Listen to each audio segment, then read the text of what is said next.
അസ്സാം വലൈക്കും വറഹമത്തല്ലാഹി വബർക്കാത്തു. പ്രിയ സഹോദരന്മാരെ, നിങ്ങൾ ഈ മെസ്സേജ് എല്ലാവരും കൃത്യമായിട്ടൊന്ന് കാണണം. കാരണം ഇത് വളരെ ഗൗരവമുള്ളൊരു വിഷയമാണ്. പലപ്പോഴും നമ്മളെ നാട്ടിൽ യഥേഷ്ടം നടന്നുകൊണ്ടിരിക്കുന്ന ഒരു കാര്യമാണ് ബിദ്അത്ത്, ഖുറാഫത്ത്. അതുപോലെ തന്നെ പ്രവാചകൻ സല്ലല്ലാഹു അലൈഹി വസല്ലം മാതൃകയില്ലാത്ത ഒരുപാട് കാര്യങ്ങൾ മതത്തിൽ കൂട്ടിക്കലർത്തുകയും അത് നന്മയാണെന്ന് വിചാരിച്ചുകൊണ്ട് ഒരുപാട് ആളുകൾ ചെയ്യുകയും ചെയ്യുന്നുണ്ട്.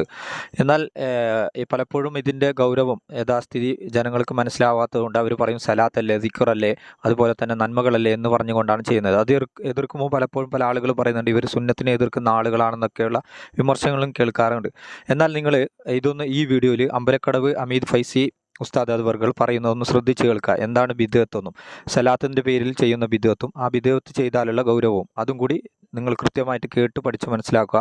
ഇൻഷാ അല്ലാഹ് കൂടുതൽ നിങ്ങൾ ബിദ്അത്തിനെ കുറിച്ചിട്ട് അന്വേഷിക്കുക. സമസ്തക്കാരിലുള്ള ഒരു 100 കൂട്ടം ബിദ്അത്തുകൾ ഇപ്പോൾ എണ്ണാൻ പറ്റും. മരിച്ചവരോടുള്ള സഹായത്തട്ടം, ഖബർ കെട്ടിപ്പൊക്കൽ, നാര്യത്ത് സലാത്ത്, ഉറുക്ക് മന്ത്രങ്ങൾ, ഏലസുകൾ, അതുപോലെ തന്നെ ഖബർ കെട്ടിപ്പൊക്കുന്നതുമായി ബന്ധപ്പെട്ടുള്ള വിഷയം, റാത്തീബുകൾ, മൗലൂദുകൾ, അങ്ങനെ ഒരുപാട് എണ്ണം ഉണ്ട്. ദ്വാന്റെ ശേഷം ഒരു സലാത്ത് ചെല്ലുന്നുണ്ടല്ലോ ഇപ്പോൾ, അത് എന്താ അതിൻ്റെ നിയമം? നമ്മളും ചെറുപ്പത്തിലുള്ള കാലത്ത് അങ്ങനെ ആ സ്വലാത്ത് കണ്ടിട്ടില്ല. ഉള്ളത് പറയാലോ. ഇപ്പോൾ കുറേ കാലമായിട്ട് ചില സ്ഥലങ്ങളിലൊക്കെ നിസ്കാരം കഴിഞ്ഞാൽ ചില സ്ഥലത്ത് 3 സ്വലാത്ത് ഏപ്പിക്കാരെ തുടങ്ങിയത് തോന്നുന്നുണ്ട് അല്ലേ?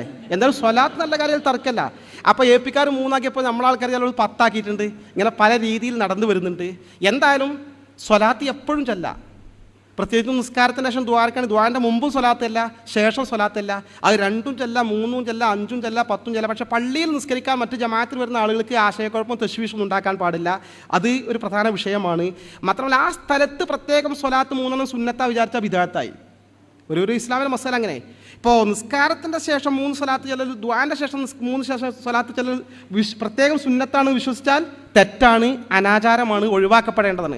അല്ല വേറെ ബാഹ്യമായ ദോഷവശങ്ങളൊന്നുമില്ലാതെ 3, 5, 10, 200, 1000 സ്വലാത്തൊക്കെ ആർക്കും ചെല്ലാ, സ്വലാത്തിൻ്റെ പുണ്യം കിട്ടും. ഇതാണ് എൻ്റെ പൊതുവായ സമീപനം. ഒരിക്കൽ ഇവിടുന്ന് നമുക്ക് വിശ്വാസയോഗ്യനായ ഒരാൾ ഒരു പരിപാടിക്ക് പറഞ്ഞു, ഒരു ചോദ്യം ചോദിച്ചപ്പോൾ അഭിവന്ദനായ ശംസുലന EK ഉസ്താദ് ഒരു പള്ളി ഉദ്ഘാടനത്തിന് വേണ്ടി പോകുമ്പോൾ പെരിങ്ങത്തൂർ ഭാഗത്ത് അസർ നിസ്കരിക്കാൻ ഒരു പള്ളി കയറി. ആ പള്ളി കയറി ദുആ കഴിഞ്ഞിട്ട് 3 സ്വലാത്ത് ഇതേമാതിരി ചൊല്ലി. അപ്പോൾ ആളെ വിളിച്ചു നിസ്കാരം കഴിഞ്ഞിട്ട്, സ്വലാത്ത് കഴിഞ്ഞിട്ട്, എന്താ സ്വലാത്ത് ചോദിച്ചു. നിനക്ക് എവിടെ നിന്ന് കിട്ടി സ്വലാത്ത് പറ എന്ന് പറഞ്ഞ് ചോദ്യം ചെയ്ത സംഭവത്തിന് സാക്ഷിയായ ഒരാളെ കണ്ടിട്ടുണ്ട്. അപ്പോൾ പ്രത്യേകം അവിടെ സുന്നത്താന്ന് വിചാരിച്ചാൽ തെറ്റാ, ഇല്ലെങ്കിൽ ഓക്കെ, ശല്യമില്ലാത്ത വിധത്തിൽ എപ്പോഴും എന്ത് ചെയ്യുക, സ്വലാത്തല്ല. ഇതാണ് എൻ്റെ സമീപനം. ഇതാണ് ചോദ്യം. സഹോദരന്മാരെ, ഇവിടെ കൃത്യമായിട്ട് കേട്ടല്ലോ അമ്പലക്കടവ് അമീദ് ഫൈസി അവർ പറയുന്നത്. അവിടെ നമസ്കാരത്തിന് ശേഷം പ്രത്യേകമായിട്ട് സുന്നത്ത് കൽപ്പിച്ചുകൊണ്ട് 10 സലാത്ത് പറഞ്ഞു കഴിഞ്ഞാൽ അത് ബിദ്അത്താണ് എന്ന്. അപ്പോൾ സമസ്തക്കാരിൽ AP വിഭാഗമാണ് ആദ്യമായിട്ട് ഈ ബിദ്അത്ത് തുടങ്ങിയത്. പക്ഷെ ഞങ്ങളും ഇപ്പോൾ അത് കൊണ്ടാടുന്നുണ്ട് എന്ന്. അപ്പോൾ മനസ്സിലായില്ല കൃത്യമായി. മനുഷ്യ മനസ്സുകളിൽ നിരന്തരം ദുർബോധനം ചെയ്തുകൊണ്ട്